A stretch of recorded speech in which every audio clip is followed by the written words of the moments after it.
या ट्रम्पमुळे जग तिसऱ्या महायुद्धाच्या खाईत होरपळून नष्ट होत आहे की काय असं वाटतंय आता. असं का?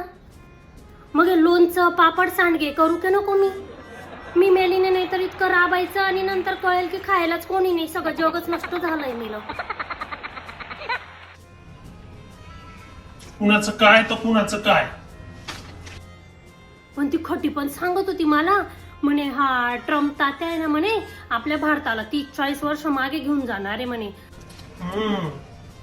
म्हटलं बाई ग, मग आता का परत शाळेमध्ये जावं लागेल आपल्याला आणि तो लसावी मसावी सोडवावा लागेल, जेमतेम सुटका झाली त्याच्यापासून. काय करतो मेला काय माहिती.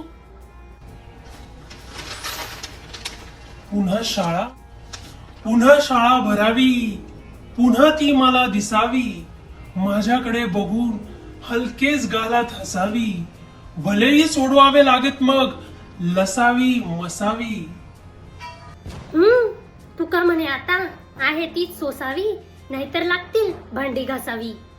तुमच्या क्रशचा चांगला चुरा करेल मी एखाद दिवशी. अर्ध वय होऊन गेलं तरी तो क्रशचा भुसा काही डोक्यातून जात नाही.